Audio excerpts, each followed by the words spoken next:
السلام علیکم ورحمۃ اللہ وبرکاتہ۔ بسم اللہ الرحمن الرحیم، والصلاة والسلام علی رسولہ الکریم وعلی آلہ واصحابہ اجمعین، اما بعد۔ دنیا میں جتنی بھی قومیں تباہ ہوئیں اس کا سبب ان کی معاشی تنگی، اسباب کی قلت یہ نہیں تھا۔ قرآن کہتا ہے ہر قوم اس وقت تباہ ہوئی جب وہ بے عمل ہوئے، بد عمل ہوئے، بد اخلاق ہوئے، تو اللہ تعالیٰ نے ان کو پکڑا، اور وہ قومیں اس وقت اپنے عروج پر تھیں۔ میرے محترم پاکستانی بھائیوں، بہنوں، بچوں، اس وقت جو واقعہ ہوا ہے ہماری بد اخلاقی اور پستی کی انتہا ہے۔ اس سے آگے بڑھ کر کوئی پستی نہیں، اس سے آگے بڑھ کر کوئی بے حیائی، بد اخلاقی نہیں۔ مجھے سمجھ میں نہیں آ رہا کہ میں اس کی مذمت کے لیے الفاظ کیا استعمال کروں، اور قوم کی اخلاقی پستی کے لیے کون سا نوحہ لکھوں، کون سا مرثیہ بیان کروں کہ ہم ہر لحاظ سے اخلاقی طور پر کتنے پست ہو چکے ہیں۔ ہمارے بھی زوال کا سبب اسباب کی کمی نہیں ہے، ہم نیوکلیئر پاور ہیں۔ ہماری پوری امت کی پستی کا سبب صرف بد اخلاقی، بے حیائی، نافرمانی۔ تو جب عروج آتا ہے تو وہ صفات پہ آتا ہے، جو زوال آتا ہے وہ بد اخلاقی اور اعمال کی پستی پر آتا ہے۔ اتنا شرمناک واقعہ ہے کہ میری زبان لڑکھڑا رہی ہے بولتے ہوئے۔ اس کی جتنی بھی مذمت کی جائے کم ہے۔ میری گزارش ہے حکومت کے اداروں سے کہ ان کو قانون میں جو سخت سے سخت سزا ہو سکتی ہے وہ دی جائے، اور میں حکومت پاکستان سے گزارش کروں گا کہ اللہ کے واسطے عدلیہ اور قانون اس کا اعادہ کریں، اس کو بدلیں۔ ہمارا قانون 150 سال جو انگریز بنا کر گیا تھا وہی چل رہا ہے۔ ہماری عدلیہ میں بہت اچھے جج ہیں، بہت اچھے وکیل ہیں، آنے والا بھی مظلوم ہوتا ہے، لیکن سب تھک ہار جاتے ہیں انصاف لیتے ہوئے۔ تو میں حکومت پاکستان سے یہ درخواست کروں گا کہ اللہ کے واسطے اس قانون پر غور کریں، اور اس پر ساری جو ہماری پارلیمنٹ ہے اس کا تو کام ہی ہوتا ہے قانون سازی، لیکن وہ آپس میں ہی لڑتے رہتے ہیں۔ تو اس میں سارے جو اپوزیشن ہے، حکومت ہے، مل کر جو اچھے صاحب علم وکلاء اور جج ہیں، سچے ہیں، دیانتدار ہیں، یہ سب مل کر اس قانون کو تبدیل کریں۔ یہ خود ایک ظلم ہے جو عدالتوں میں ہو رہا ہے۔ مظلوم کا سب کچھ بک جاتا ہے، پھر بھی اسے انصاف نہیں ملتا۔ 10 سال کے بعد پتہ چلتا ہے کہ یہ تو بے گناہ ہے، اس کو رہا کر دیا جائے۔ اس کی زندگی کے 10 سال کہاں چلے گئے؟ اور کتنے بے گناہ پھانسی پر چڑھ گئے.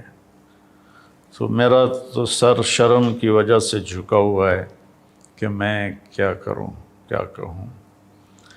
تو ایک تو میری حکومت سے گزارش ہے کہ ان کو سخت سے سخت سزا دی جائے، اور دوسرا قانون سازی کی جائے. یہ قانون پرانا ہو چکا ہے، آج سے 80 سال پرانی گاڑی پر کون چڑھے گا؟ ایسے ہی 150 سال ہو چکے ہیں. اس قانون کو بدلنے کی ضرورت ہے.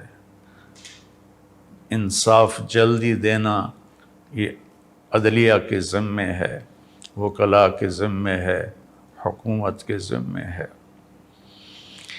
چنگیز خان بہت بڑا حکمران گزرا ہے، بہت ظالم تھا، کوئی شک نہیں. دنیا کی سب سے بڑی حکومت بنائی، کوئی شک نہیں. دنیا کے 22% حصے پر اس کی حکمرانی قائم ہوئی. اس کا کوئی مذہب نہیں تھا، اس سورج کی پوجا کرتے تھے، لیکن اس کے قانون میں زنا کی سزا قتل تھی. کوئی زنا کرتا پکڑا جاتا، اس کی گردن اڑا دی جاتی تھی. چوری کرنے کی سزا بھی قتل تھی، جو چوری کرتا ہوا پکڑا جاتا اس کی گردن اڑا دی جاتی تھی. جھوٹ کی سزا بھی قتل تھی، جس کا جھوٹ ثابت ہو جاتا اس کی گردن اڑا دی جاتی تھی.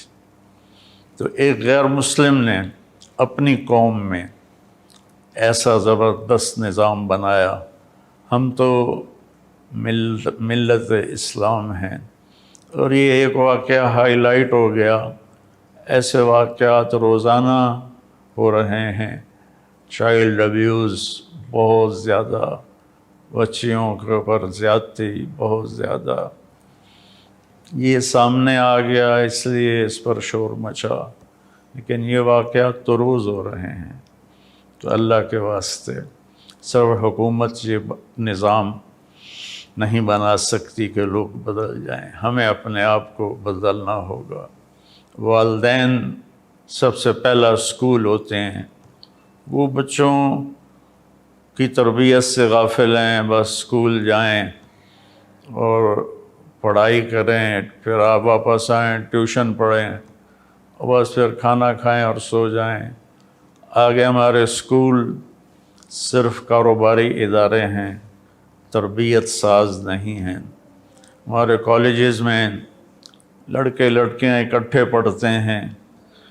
جب پیٹرول اور آگ اکٹھا ہوگا تو پھر آگ نہ لگے، یہ کیسے ہوگا؟ کو ایجوکیشن، مخلوط تعلیم، اس نے بے حیائی کو پروموٹ کیا ہے، اس میں کوئی شک نہیں ہے. میں خود کالج لائف گزار کے اللہ کے راستے کی طرف آیا، تو اس وقت میں اور آج اس کو 50 سال گزر چکے ہیں. میرا دکھ درد ہے بھائیوں بہنوں. اپنے بچوں کی بچیوں کی تربیت کرو، حفاظت کرو. اور اللہ کے نبی کا فرمان ہے رات کو اکیلے کوئی سفر نہ کرے. عجب میرے نبی کا فرمان کہ کوئی مرد بھی ہے تو رات کو اکیلے سفر نہ کرے. اور میں سب والدین سے کہتا ہوں اپنے بچوں کے اخلاق پر نظر رکھیں. اسکول والے کالج والوں سے کہتا ہوں کہ بچے بچیوں کو اخلاق کا سبق دیں. علماء سے کہتا ہوں کہ فرقہ واریت کے بیان اور نفرت انگیز بیان چھوڑ کر ہر مسلک کے علماء وہ اچھے اخلاق، حیا، پاک دامنی کے خطبات اپنے ممبر سے بولیں اور قرآن کو بیان کریں اور سیرت کو بیان کریں. اپنا اپنا مسلک اپنے مدرسوں میں پڑھائیں، لیکن ممبر پر بیٹھیں تو قرآن کو بیان کریں اور اللہ کے نبی کی سیرت کو بیان کریں. ہمارا میڈیا ہے وہ اس میں بڑا کام کر سکتا ہے کہ قرآن کے تفسیر کو، نبی پاک کی سیرت کو وہ مختلف پروگراموں میں بیان کریں تو اس کا بہت بڑا اثر پڑے گا۔ بہرحال رونے کے سوا اور کچھ بھی نہیں ہے کہ میں کیا کروں۔ اس واقعے کی مذمت کرنے کے لیے الفاظ ہی کوئی نہیں ہے۔ میرے نبی نے فرمایا تھا یوشک الامم ان تداعی علیکم کما تداعی الآکلۃ الی قصعتها، ایک وقت آئے گا تمہیں اس طرح کھایا جائے گا جیسے روٹی کھائی جاتی ہے اور ہضم ہو جاتی ہے اور اس کے ٹکڑے ٹکڑے کر دیے جاتے ہیں۔ تو صحابہ نے پوچھا ومن قلۃ نحن یومئذ یا رسول اللہ، یا رسول اللہ کیا ہم ان دنوں تھوڑے ہوں گے؟ آپ نے فرمایا لا بل انتم یومئذ کثیر، تم بہت بڑی تعداد میں ہوگے، ولیکنکم غثاء کغثاء السیل، تم بہتے پانی پر جو کوڑا کرکٹ ہوتا ہے تمہاری وہ حیثیت ہوگی۔ تو کیا خوبصورت تشبیہ دی کہ کثرت ہوگی لیکن اخلاق نہیں ہوں گے، حیا نہیں ہوگا، پاک دامنی نہیں ہوگی، سچائی نہیں ہوگی، جیسے کوڑا کرکٹ پانی میں بہہ کے پتہ نہیں کہاں چلا جاتا ہے، ایسے ہی تم اپنی اخلاقی پستی کی وجہ سے تباہ و برباد ہو جاؤ گے۔ تو بھائیو بہنوں، کوئی حکومت ایسی نہیں ہے جو سچ کو نافذ کر دے، پاک دامنی کو نافذ کر دے۔ یہ انفرادی ذاتی معاملہ ہے۔ ہم خود اپنی زندگی میں حیا، پاک دامنی، سچائی، رزق حلال، دیانتداری، پردہ، مستورات سے کہتا ہوں پردے کو رواج دیں۔ اللہ تعالیٰ نے اس میں بڑی حکمتیں رکھی ہیں۔ اللہ تعالیٰ ہمیں سچائی نصیب فرمائے، اچھے اخلاق نصیب فرمائے، اور اس بے حیا معاشرے کی اللہ اصلاح فرمائے اور اسے خیر کی طرف متوجہ فرمائے۔ السلام علیکم ورحمۃ اللہ۔